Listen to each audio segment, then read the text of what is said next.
Hyundai is increasingly offering some very high-quality cars, one of them being this fourth-generation Santa Fe, the brand's largest SUV. This time round it offers a more spacious, better quality cabin that comes with 7 seats as standard. And beneath the bonnet, the primary power source is a 2.2-litre diesel that's one of the gutsier offerings in the SUV D segment. This sleeker Mark IV model design has a much sharper sense of style, yet also a look that hints at the kind of adventure the brand claims you'll be able to exploit via a redeveloped optional four-wheel drive system. It's an SUV for people who probably never thought they'd drive an SUV. A Hyundai for people who probably never thought they'd drive a Hyundai. In short, a car that aims to surprise you.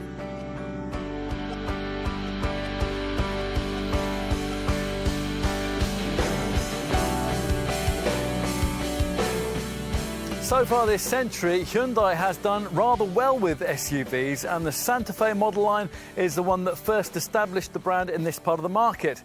Here we have the fourth generation version of that design, and it also happens to be the largest and most sophisticated SUV the Korean maker has ever brought us. It's all a long way from the first generation Santa Fe of 2001, which was sized in what today the industry calls the SUV C segment, and that's a category that you'll know better by the Qashqai class cars that sell within it. Hyundai's mid-sized Tucson model campaigns in that sector these days, releasing the Santa Fe to be a little bigger, large enough in fact to accommodate 3 seating rows. Now many rival D segment SUVs also have space for 7, but typically they offer third row seating only suitable for children. That was the case with second and third generation Santa Fe models too, but this one has subtly grown in size this time around, to the point where Hyundai reckons it can offer a significant improvement in family practicality. Like older designs in this model line, this one shares much of its engineering with its Korean cousin, Kia's Sorento, but at the same time incorporates a hefty dose of Hyundai's latest technology.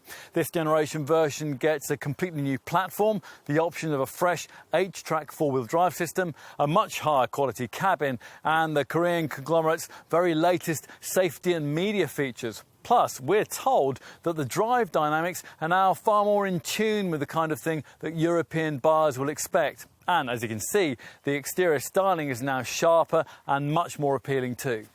In short, it's the kind of thing you'd expect from a company now producing some very impressive cars, and a brand that sold over 1.6 million SUVs in Europe since the original version of this model kicked things off at the turn of the century. This Mark IV design, though, is priced ambitiously. Can it really deliver on its promises and justify a slightly more premium level of market positioning? Time to find out.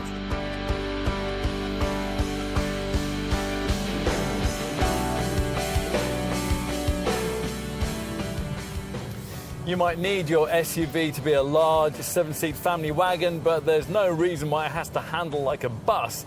Better D-segment models don't, and this is one of them. Even on quite narrow roads, you don't really feel this Santa Fe's actually quite prodigious size. Now, that's not to say that this Hyundai feels in any way sporty, but what SUV of this size is? I mean, the competing brands in this segment realise better than the motoring magazines that how a car of this kind handles is usually pretty far down the priority list after how it looks, what it costs, and how much room there is inside. Ultimately, though, this contender manages to ride and handle exactly as most will want a big family vehicle to do. And that's not an easy thing to achieve in something this tall and bulky. There were limits, though, to the lengths that Hyundai's development engineers were prepared to go in order to improve this SUV's vehicle dynamics.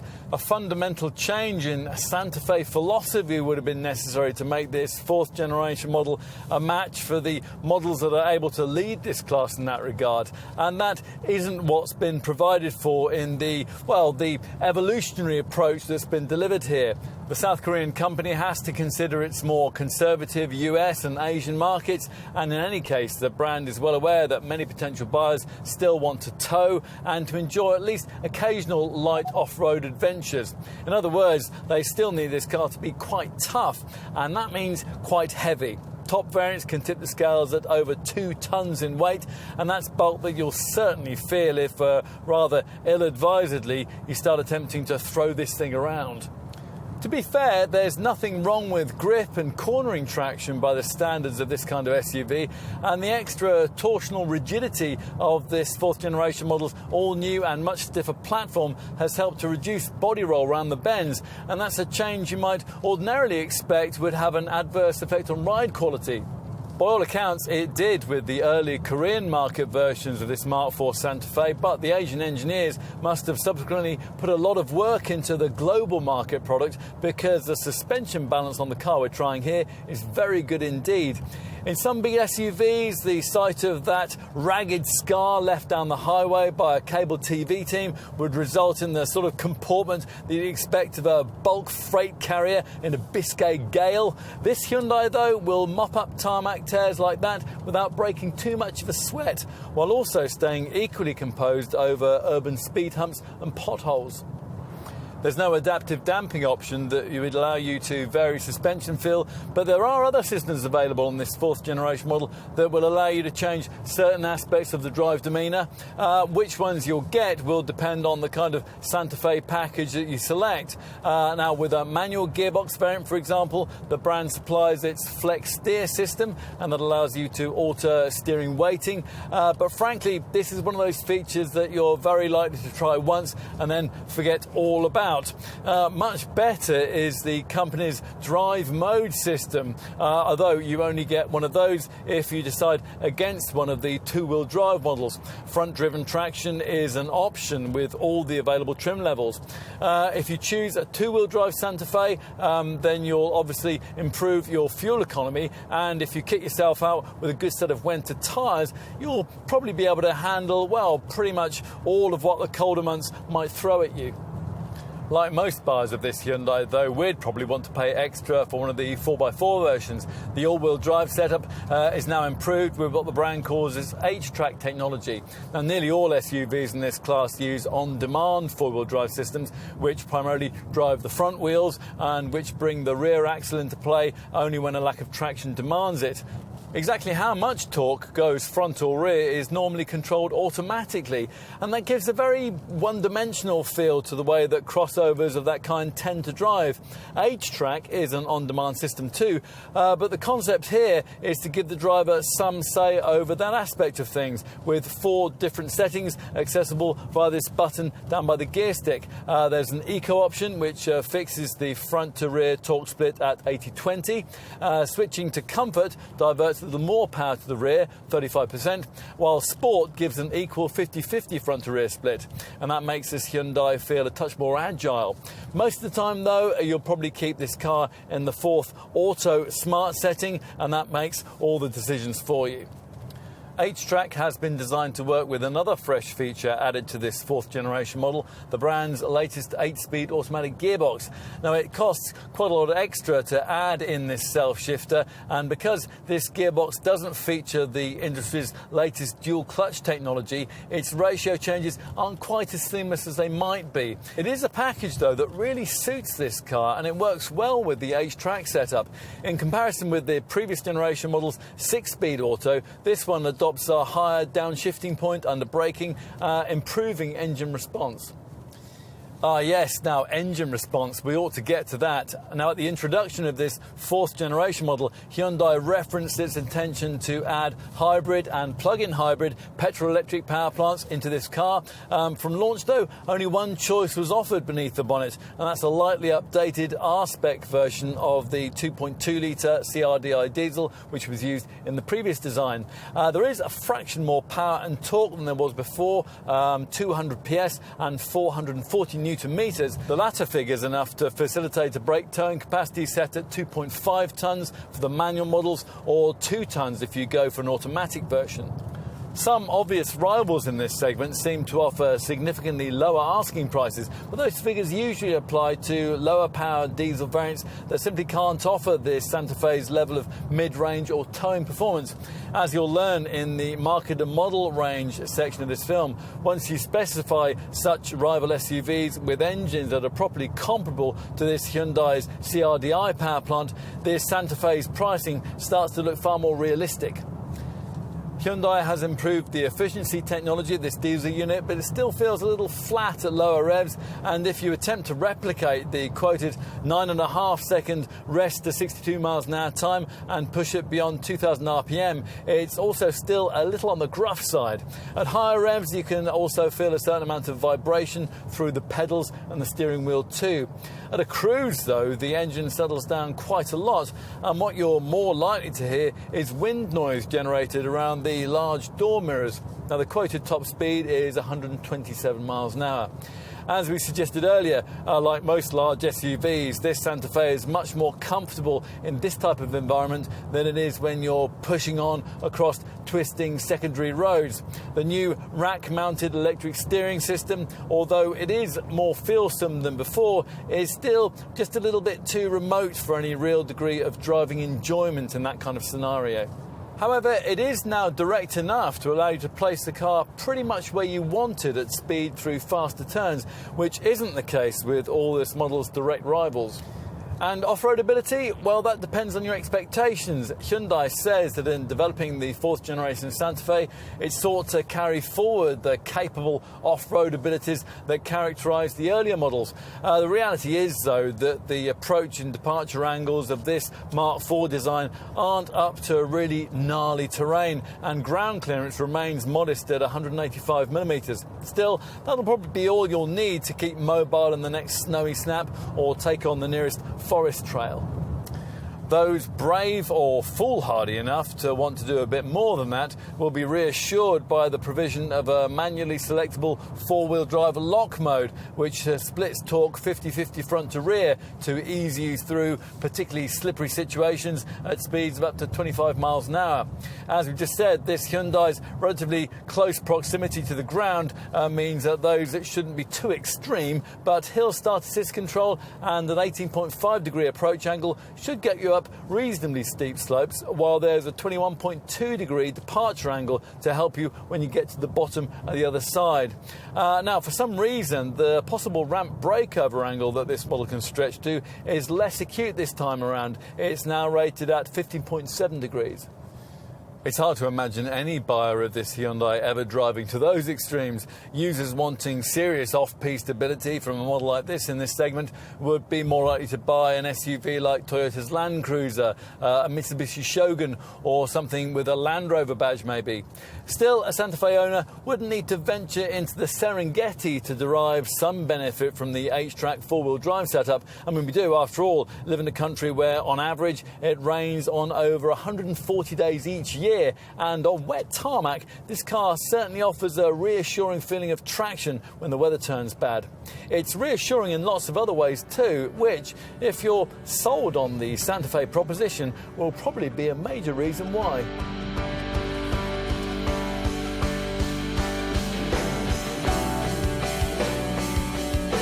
Over 4 generations, the Santa Fe has typified an impressive evolution in Hyundai design. The first generation version was strange and typically Asian in design. The Mark II model was functional, Mark III version was quite smart, and this Mark IV could actually be described as quite stylish. It's also a little bigger than its direct predecessor, as buyers of the previous model might note from this profile perspective. The 70mm length increase may not sound like that much, but it's enough to mean that Hyundai this time around has no need to offer the larger, grand Santa Fe body shape that it used to sell in other markets. It also ensures that this car now takes up a parking space around 4.7 metres long, which in size terms isn't that far off a large luxury SUV, say a Range Rover Sport from the next class up. The silhouette here, though, is a little less stylised than you'd get with a 4x4 of that sort, primarily because the rear side windows now dip more deeply towards the waist of the car to improve visibility for passengers riding in the rear. Hyundai says that change was requested by families who bought the previous model, many of them in South Korea and the USA, where the majority of Santa Fe models are sold. Other things that you might notice from this side view include the sleeker, elongated roofline, a full-length character crease that runs from the headlamps to the tail lights, these more sculpted door panels, and the adoption of darker trim around the wheel arches. Now, these house rims between 17 and 19 inches in size. We've got the 19 inches here. The front is certainly very different to anything Santa Fe buyers have seen before, evolving a so-called composite light styling approach that was first used on the brand's smallest SUV, the Kona. Now, as part of that, what look like headlights, these slim LED strips at each corner of the bonnet, are actually daytime running lights. The main lamps sit in these recesses just below, either side of this huge cascading grille, and that's a modern Hyundai signature touch that's supposed to be inspired by the flow of molten steel. The rear is less eye-catching, but it's equally confidently executed with a more striking bump design, including this grey finished panel that's supposed to deliver the required crossover demeanour and which incorporates this really quite potent-looking twin exhaust outlet. Can't help thinking that these incorporated lower corner indicator, reversing and fog lamps would be rather vulnerable in a light collision though. The upper rear lamps now feature LED illumination, while further up, smart finishing touches include this neat roof spoiler, and beyond that, this shark fin style roof antenna. As usual though, what's of greater importance is the stuff that you can't see. Now, this fourth generation Santa Fe rides on an all new and much stiffer platform, 57% of which is now fashioned from high strength steel, and that's a greater proportion than is the case with any other Hyundai model. Time to take a seat at the wheel. That's what designers from upmarket European car makers have recently doing at motor shows around the globe. They're keen to see just how much Hyundai is now capable of in this, its flagship SUV. Now, the door opens wide to ease entry. And once you're inside, you'll find it all very different to what went before. The unusually angular dashboard styling of the previous third generation model has been replaced by a layout that'll probably be more universally appealing. The central infotainment screen is no longer as seamlessly incorporated into the dash as it was before, but Hyundai says that its higher positioning will make it easier to see. Now, cabin quality still isn't at premium brand levels, but it has taken a noticeable step forward in a way that'll be particularly evident if you're in an upper spec variant like this one, with its handcrafted leather seat quilting and its textured door speakers. What hasn't changed is the properly commanding high-set SUV seating position, which delivers impressive all-round visibility from the glacier body shell. More key improvements relate to the driving instruments. Avoid entry-level trim, and the instrument binnacle features this 7-inch central colour TFT display that on this auto model changes colour according to drive mode selection. So it's blue in the comfort and smart settings, it's green in eco, and it's red in sport. It also has a configurable section in the centre of the virtual dial display that, amongst other things, delivers a digital speedo, a compass, fuel economy meter, trip computer data, and on the 4x4 models, a screen option showing the real-time functioning of the H-Track all-wheel drive system. Something else that Santa Fe buyers haven't seen before is the head-up display, which is fitted to this top-spec variant, and this one has a particularly large 8-inch projected image size. Earlier we mentioned the centre dash infotainment screen, and that's either 7 inches or, as in this case, 8 inches in size, and that depends on the spec you choose.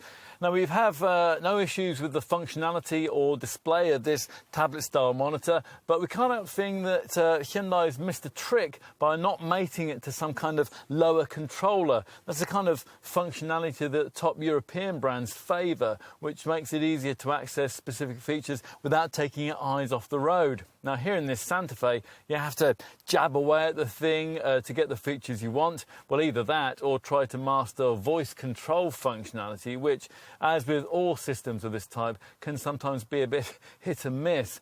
On all variants, the centre dash screen allows you to access a DAB audio setup, also Bluetooth phone functionality, and Apple CarPlay or Android Auto phone projection mirroring.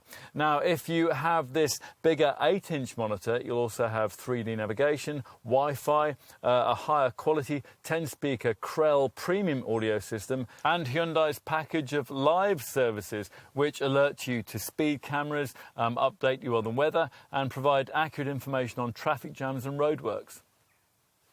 With the usual adjustment for seat and steering wheel, it's certainly easy to get comfortable in this cabin, and it feels even roomier than it actually is. The seat design is supportive, and on this top model you get an electric extendable seat cushion offering 10 different positions. Everything falls nicely to hand too, with ergonomic placement of the switchgear, very difficult to fault, and the switches are big enough to be used by gloved hands. As for practicality, well, there's this large centre console box between the seats, although it doesn't have any media ports inside which would allow you to charge your handset away from prying eyes. All of those twin USBs, an aux-in socket and a 12-volt point are to be found in this open storage area in front of the gear stick, and that'll also include a smartphone charging mat if you avoid entry-level trim. Now, while we're on stowage, let's tell you that there are twin cup holders down here by the gear stick, and that has a cubby area just behind. You'll get ticket clips on the sun visors, small storage cubbies in the door pulls, and an overhead sunglasses compartment. The cheap feeling glove box is a reasonable size, and that can be chilled to keep things like chocolate and drinks cool, and there's a stowage ledge just above it here too. The door pockets, which aren't especially big, do incorporate bottle holders, but they'll only take very small bottles. Access to the middle row seating is good. Again, the doors open widely, and that makes it easy for parents to lean in and attach things like child seats and booster cushions. Once you get comfortable in the second row, there's a much greater feeling of space than was the case with the previous generation version of this model, and that isn't an illusion either. Hyundai says that legroom in this part of the car has been increased by 38 millimetres this time around, although the actual amount of space that you get will depend on the way that you position this sliding seat base, which can now be moved back and forward across a 300 millimetre range. That's 30 millimetres greater than was the case before. The extent to which you'll be able to do that, though, will of course be determined by whether you're in front of third row folk who are travelling behind. The seat base has now been positioned 18 millimetres higher too, and that gives second row folk a slightly better view ahead. There's a notably low centre transmission tunnel, and that'll make it easier to transport a third adult in this rather narrow central seating position, should the need arise to. Headroom, that's not overly generous, especially with this large glass panoramic roof fitted, but taller folk will be able to feel more comfortable if they're able to make use of the reclining seat backs. Now, that glass roof is worth having, though. It offers this rather darkly furnished cabin a lighter, airier feel. What else? Well, rather curiously, there's a 220-volt Euro socket back here, but the kids will be pleased to find that twin USB ports are provided, so phones can be charged while gaming equipment buzzes and beeps away and annoys parents in the front. Avoid entry-level trim, and this rear bench will be heated, and this top variant provides side window blinds too. As for storage, well, you get the usual twin cup holders in this fold-down centre armrest. The door bins, they're of reasonable size, and they incorporate bottle holders. There are seat back pockets, and there's a small central storage area below the twin centre vents. Okay, time to check out the third row. Now, you have to have it with this fourth generation Santa Fe, in our market at least. Hyundai says that hardly anyone bought the 5-seat only variants that were offered with the previous generation range anyway. As before, it's a pity that you can only access the third row from the curb side of the car, but you do at least get electric operation to move the second row seat forward in a way which will enable you to gain access to the very rear of the vehicle. You just press this button on the seat shoulder. Now, unfortunately, doing that doesn't tumble the seat, it just merely slides it forward, and it actually doesn't even do that to any great extent unless the front passenger seat there is pushed quite a way towards the windscreen.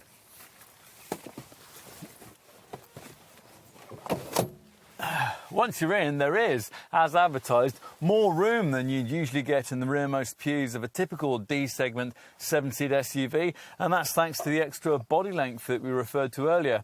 It's freed up just enough room to more comfortably accommodate the couple of full-sized adults who would have been significantly more cramped in the previous generation version of this car.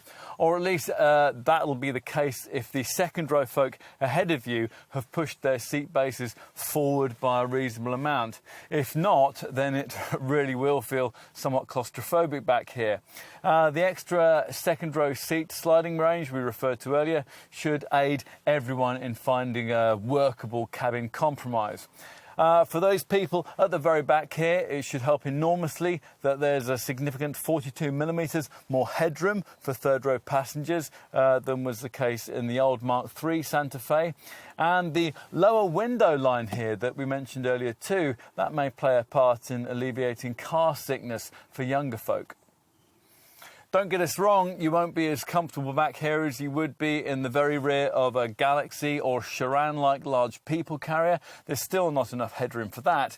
But by SUV standards, it's really quite spacious back here.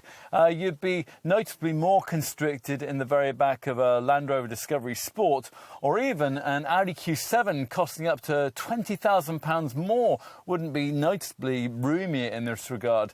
Third row folk get their own air conditioning vents, and there's even a fan controller for the right-hand occupant. They also get a couple of cup holders. There is a storage compartment here for the left-hand passenger. Of course, with those rearmost seats in place, there won't be much room for luggage, but then, of course, that's true of any 7-seater which isn't directly based on a van. Lift the tailgate, which is powered above entry-level trim, and you'll find that with all 3 rows in place, you'll only have enough space for a few shopping bags, really. Still, there is a bit more room in this underfloor compartment here, which includes a couple of elasticated straps, and it can also neatly incorporate the tonneau cover when you're not using it. A couple of bag hooks are provided, plus the usual tie-down points. And you get a proper space-saver spare wheel under there, rather than one of those fiddly tyre repair kits. Of course, most of the time you're probably going to be using your Santa Fe with these third-row chairs folded into the floor, at which point you free up 547 litres of space. That's 13 litres more than the previous generation design could offer, and you can eke out a bit more than that if you're prepared to annoy any second row passengers by making their seat backrests a bit more upright or by sliding their seat bases forward.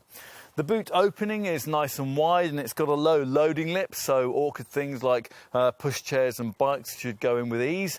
The cargo area itself is decently shaped too, though it is a bit inhibited by these wheel arches that protrude slightly into the back of the boot. If you need to take lengthy, narrow cargo, you'll be pleased to find that the second row backrest is split 40-20-40, so longer items like skis can be pushed through between a couple of middle row occupants. Completely flatten the central bench using these cargo wall mounted buttons, and 1,662 litres of fresh air can be freed up. The load area is flat until the middle row of seats, at which point it rises slightly. To give you some class perspective, that total capacity figure I just quoted is quite a lot less than something like a Skoda Kodiaq, but it's similar to what you could expect from, say, a Land Rover Discovery Sport. There's no option for a fold flat front passenger seat, but what's provided here should be quite sufficient for the needs of most likely buyers.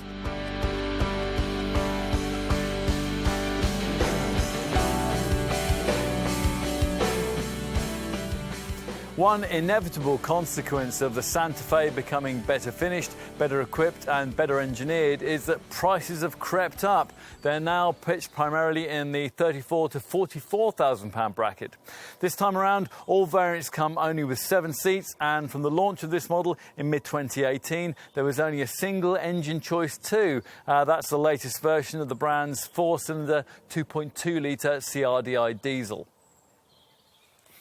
There is the option of two-wheel drive, though. In fact, that's what you have to have if you're going to choose one of the entry-level SE trimmed variants. And you'll need one of those if you're going to get a version of this car that's priced below £35,000. With the two higher trim levels, Premium and this Premium SE derivative, four-wheel drive is an £1,800 option. And that means the most affordable four-wheel drive Santa Fe model will cost the best part of £40,000. And that's a figure that might give some potential buyers pause for thought. Across the range, whether you choose a two-wheel drive or a four-wheel drive model, your dealer will offer you the option of the brand's latest 8-speed automatic gearbox for an extra £2,000. Now, we'll need to put that kind of overall pricing into context for you, and as ever, there are different ways of looking at it. You could point out that this car's SUV cousin, Kia's mechanically similar Sorento, which only comes in four-wheel drive 7-seat form, is vastly less expensive. It's priced from not very much more than £30,000. But that figure applies to an entry level of Sorento trim, which delivers a very different spec to that you get in the least expensive four-wheel drive Santa Fe. So in considering these two Korean contenders, we'll need to compare apples with apples. A more comparably equipped mid-level KX3 spec Sorento would actually retail for only around £1,000 less than a Santa Fe premium four-wheel drive model. And that doesn't sound too bad when you consider that at the time of the launch of this Mark IV version of this Hyundai, it was a generation ahead of its Kia cousin, and it therefore incorporates more sophisticated technology. Now, beyond the Sorento, we think it most likely that a potential Santa Fe buyer would also be looking at the 4 other SUV D-segment models, which in terms of price and specification, theoretically most directly target what this one has to offer. Those contenders are, in order of price, Nissan's X-Trail, Skoda's Kodiaq, Land Rover's Discovery Sport and Volkswagen's Tiguan Allspace. So let's take a look at those now. Now, in making your comparisons, you'll have to bear in mind the size of this Hyundai's engine. It's a 200 PS 2.2-litre diesel with 440 newton-metres of pulling power. And that means that none of the 4 rivals just mentioned are really directly comparable to this Korean model in their feebler entry-level diesel forms. And once you stretch further up the respective ranges, you might find the price gap to this Santa Fe not to be terribly significant once you've taken into account this Hyundai's generally higher levels of specification. To show you what we mean, let's start with the X-Trail. The closest engine that Nissan can offer to what's available here is a 177 PS 2-litre diesel unit with a Tecna level of spec, which is comparable to Santa Fe four-wheel drive premium derivative. The X-Trail would save you no more than around £2,000, and it offers a less classy cabin and around 20% less pulling power too. That's not especially tempting, so we'd be more inclined to look at Skoda's Kodiaq as an alternative, which in directly comparable 2-litre TDI 190 PS SEL Auto form would save you about £4,000 over an equivalent four-wheel drive Santa Fe, but the third row seating isn't quite as spacious, and again the engine delivers slightly less pulling power. It might also be worth pointing out that with the 190 PS version of that Skoda's diesel engine, you can't have two-wheel drive or manual transmission, and that's a comment which is equally applicable to the Volkswagen Tiguan Allspace, which uses exactly the same power plant. Incidentally, in comparable form, the VW costs about the same as this Hyundai. That's a comment which would also apply to Land Rover's Discovery Sport if you choose it in TD4 180 guise and you kit it out to an equivalent level. As with the Skoda, the third row seating in both the Tiguan and the Discovery Sport is less accommodating than it is in this Santa Fe. Other options in the SUV D segment aren't really directly comparable to what Hyundai is offering here. Honda's CR-V and Mitsubishi's Outlander can't be had with diesel power. Toyota's RAV4, Renault's Koleos and the Ford Edge can't be had with 7 seats. Peugeot's 5008 can't be had with 4-wheel drive. And in its closest equivalent, Blue HDI 180 Auto 2-wheel drive diesel form costs only around £1,000 less than a comparable front-driven Santa Fe. The only other potential segment rival we can think of, SsangYong's Rexton, would save you around £5,000 in equivalent form, but it's considerably less stylish and it's a lot clunkier to drive. Now, hopefully, that brief review of your other options in this segment has saved you a bit of data crunching. And we believe that it's rather confirmed Hyundai's claim that if you do your homework and you compare like with like in this segment, you'll find that this Santa Fe's value proposition can stack up. Now, if you've come to that conclusion for yourself, then you'll be interested to know just how generous Hyundai has been with this car's standard specification. So let's take a look at that now. Even SE entry-level trim will net you quite a lot. We're talking 17-inch alloy wheels, roof rails, rear privacy glass, self-levelling suspension to compensate for heavy loads, auto headlamps and wipers, front and rear parking sensors, a Thatcham Category 1 alarm, power folding heated mirrors, LED tail lights, front fog lamps and smart high-beam headlights that automatically dip themselves at night. Inside there's a multifunction leather-covered steering wheel and climate-controlled air conditioning. Plus, there's a reversing camera, an auto-dipping rear-view mirror with an integrated compass and an SCC Response Smart Adaptive Cruise Control package, which automatically regulates your speed to other vehicles on the highway. In the boot, there's a luggage net and a spare wheel, rather than one of those fiddly tire repair kits, and infotainment is taken care of by a touchscreen display audio system with voice recognition and a 7-inch centre dash screen that'll give you access to a 6-speaker DAB audio setup, Bluetooth connectivity and Apple CarPlay, Android Auto, smartphone mirroring. Manual transmission models get flex steer variable steering settings, while the auto variants come with a drive mode select setup, which offers selectable smart, sport, comfort and eco options. Now, it costs quite a lot more, at least £3,500 or so, to stretch further up the range into one of the premium spec trim levels, but Hyundai tells us that the vast majority of Santa Fe customers tend to want to find the extra cash, if only to get the option of 4-wheel drive.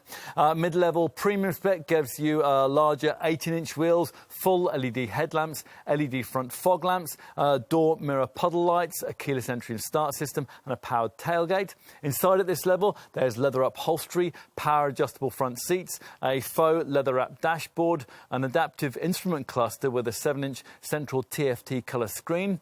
Santa Fe premium spec customers also get heated seats in the front and middle rows, a wireless phone charging pad, a heated steering wheel and a thumping 10-speaker Krell premium audio system. There is satellite navigation too, courtesy of a bigger 8-inch centre dash screen, and that comes complete with a 7-year subscription to Hyundai's live services package. Now, this gives you real-time weather information, prompts on traffic and speed camera locations, and live fuel price and parking availability data. The navigation system includes 3D maps that annually will be automatically updated, and there's also European mapping and traffic messaging. If nothing but the best equipped Santa Fe model will do, though, you'll find yourself directed to the Premium SE level of specification that we're trying here. Now, this additionally gets you 19-inch wheels, a panoramic glass roof with a tilt and slide function, cooled, ventilated front seats with memory settings, a head-up display, rear door blinds, and with the automatic transmission models, and a round view camera system. So, on to options. Aesthetic accessories include silver trim for the door mirrors, the side flanks and the tailgate. For the cabin, you can add in blue or white footwell lighting and LED door projectors that shine the Hyundai logo onto the ground at night. There's also a mudguard kit. Practical additions for the cabin could include a takeaway hook and floor mats, or maybe attachments so you can fix tablets onto the back of the front seat headrests and entertain the kids in the rear. Alternatively, you can opt to attach attach a special clothes hanger to each headrest. For the cargo area, you can add various rear bumper protectors and a trunk liner to protect the boot floor, although we'd be more likely to go for the foldable, reversible boot mat.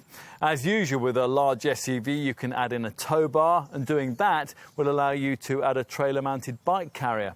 Roof boxes, they're available too, and roof carrier rails for bikes, skis and snowboards. Otherwise, as usual with a Hyundai, the brand prefers that buyers who want more features should merely move up to a higher level of trim. You are, though, probably going to need to pay your dealer more for your choice of paint colour. This Horizon Red Pearl finish is the only one that comes as standard. There are various other pearl or metallic shades. On this top premium SE variant, you can also pay extra to upgrade the cabin with an optional burgundy pack, and that'll give you burgundy leather seat facings and a classy suede headliner. So finally, let's finish this section with a review of this car's level of safety provision. Hyundai's keen to point out with this fourth generation model's stiffer structure, it incorporates 15% more high-strength steel than was the case with the previous generation model. That means the chassis will better deal with high-energy impacts and will distort less, enhancing passive safety. Talking of passive safety, buyers do, of course, get all the usual features, things like anti-whiplash head restraints, pedestrian-friendly active bonnet, a tyre pressure monitoring system and ISOFIX child seat fastenings. There are twin front, side and curtain airbags too, although the brand still doesn't offer a driver's knee bag. There is a driver attention warning system which checks your reactions for drowsiness, monitors your attention levels and records via an instrument binnacle readout how long it's been since your last break. You also get speed sign recognition, which pictures the speed signs you pass and then displays them for you on the dash. Electronic features carried over from the previous generation model include ESC, electronic stability control, and VSM, vehicle stability management. The latter feature helping if, for example, you're in a situation where one side of the car has more grip than the other, say when you're driving near a grass verge. Plus, the anti-lock brakes have a brake assist function to help in emergency stops, and those will be advertised to following motorists by an emergency stop signalling function, which flashes the rear lights when you slam on the anchors. There's also a useful trailer stability assist system to make towing easier. We had expected, though, that this time around Hyundai would have added in some of the industry's latest camera-driven safety technology. That's the kind of thing that you can't have on most versions of the third-generation Kia Sorento. Sure enough, this car is a lot more sophisticated in this regard, and that's thanks to a package of what the brand calls its Smart Sense active safety features. Now, earlier we mentioned that smart beam headlights and smart adaptive cruise control have been standardised. Also now included across the range is the brand's autonomous emergency braking with pedestrian recognition package. Now, as usual with setups like this one uses front radar and camera sensors to scan the road ahead as you drive. If a potential collision hazard's detected, then you'll be warned. If you don't respond or you aren't able to, then the brakes will automatically be applied to decrease the severity of any resulting accident. That system is activated when a vehicle or pedestrian is sensed in front of the car at speeds of 5 miles an hour and above. Also standard is lane keeping assist, and here a front view camera detects lane markers and road edges and helps to prevent unintentional lane departures. Now, if you stray over the lane separating lines, there'll be a visual and audible warning, and subtle steering correction will be applied to ease the car back to where it should be. If you want more, then you'll have to have stretched up to one of the premium spec trim levels. Now, premium trim gives you 2 extra features. There's a blind spot detection system, which stops you from dangerously pulling out to overtake, and a rear cross-traffic alert system, which warns you of approaching vehicles when you're reversing out of a parking space. Now, if you can stretch further to this premium SE model, then you'll also get what Hyundai claims is an industry-first first feature, that's rear occupant alert. Now, in the admittedly rather unlikely event that you lock the car when rear-seated passengers are still inside, this feature uses an ultrasonic sensor in the headliner to detect occupant movement and will sound the horn and flash the lights to alert you. Now, it might be tempting to dismiss this feature, but the sad fact is that over 800 children have died through heat-related illnesses in vehicles since 1994, and in 55% of those cases, the parents were apparently unaware that the child was even in the vehicle. The system also activates if children accidentally lock themselves in the car.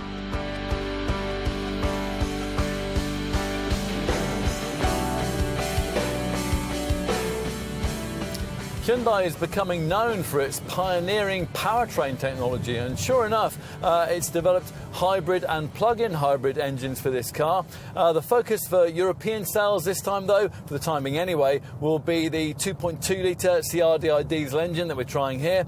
At first glance, this power plant seems much the same as the one that was fitted to the previous generation version of this model, but Hyundai claims to have significantly improved what it calls the R-spec version of this unit, equipping it with both selective catalytic reduction and lean NOx trap technologies to reduce emissions in conjunction with an incorporated diesel particulate filter. All of this ensures that the engine can meet the latest Euro 6D TAMP emission standards and has resulted in slightly better CO2 and economy figures. The top four-wheel drive automatic version we're trying here manages 164 grams per kilometre for CO2 and 44.8 mpg on the combined cycle. For reference, the figures for an equivalent version of the previous generation model were quoted at 41.5 mpg and 178 grams per kilometre, so a noticeable improvement. But it's still some way off what you get from a rival like a Skoda Kodiaq, although this showing is slightly better than that of an equivalent Land Rover Discovery Sport. It's certainly that Land Rover that would be a closer match to this Santa Fe in terms of all-round toughness and off-piste ability. So in short, the Korean brand is definitely in the game here. It's going to be pretty hard for Hyundai to better this model showing in diesel form all the time. It weighs the best part of 2 tons. But of course, the way that you specify the car will have an impact on the returns that you actually get. Opting for manual transmission on a four-wheel drive CRDI model, for instance, improves the readings to 158 grams per kilometre and 47.1 mpg. If you go for a front-driven only two-wheel drive Santa Fe, the 65 kilo curb weight saving you'll make will inevitably have a further effect. A two-wheel drive automatic model returns 153 grams per kilometre of CO2 and 48.7 mpg on the combined cycle. For a two-wheel drive manual version, the respective figures are 49.6 mpg and 150 grams per kilometre. What else? Well, residuals will be important. Those are figures that have gradually improved as Hyundai's standing in the market has improved. After the industry standard 3-year, 60,000 mile ownership period, experts predict that a premium spec variant will retain 37% of its original asking price. Used values will be continued to be propped up by the brand's excellent 5-year unlimited mileage warranty arrangement, given that, unlike some other programs, it's fully transferable to second owners. It's backed up by breakdown cover that lasts for the same length of time and free annual vehicle health checks over that duration. Now, true, rival brand Kia claims to better this package by offering a similar 7-year deal, but there you're limited to 100,000 miles. Now, this promise of trouble-free motoring may be enough to tip the balance for many potential customers.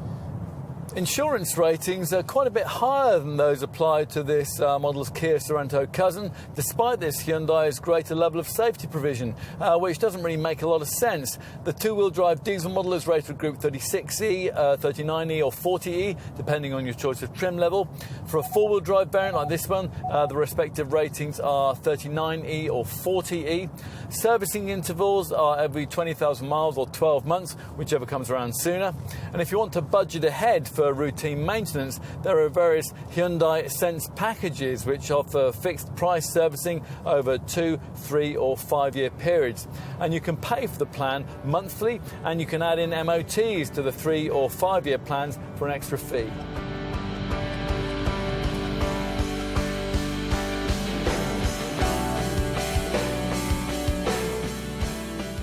The fourth generation Hyundai Santa Fe has improved significantly. Its predecessor was a convincing contender that now looks a great used buy, but this car has added in an extra layer of polish. It looks classy, it's really well built, it rides and handles exactly as it should, and it's cleverly thought out inside. As a result, it's almost impossible to dislike, even if SUVs really aren't your thing. Come to think of it, this Korean contender is probably a very good choice for a family buyer who's never even really considered an SUV before. It's not showy or pretentious, instead it marries all the best bits of models of this kind, namely their space, their versatility and ease of ownership, with the refreshing lack of drama of a normal big family car. And it is big. Do you really need a larger SUV than this?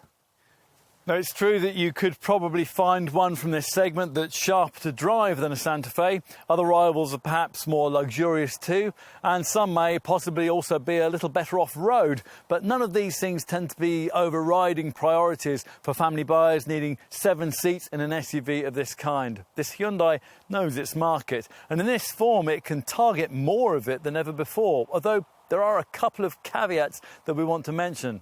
The need to pay as much as £35,000 to £40,000 for the kind of reasonably specified four-wheel drive version of this car that you'd probably ideally want is one of them, and that reflects the fact that prices have risen higher than we'd like. Most rivals offer a wider choice of engines too. Ultimately, though, we've concluded here that this model is quite good enough to justify its market positioning, which means that if you have a growing family, you have room in your life for just one car, and you need one that's stylish, practical, and will discreetly go the distance without a hiccup, then it's well worth trying one of these. Do that, and who knows, you might once again end up believing in Santa.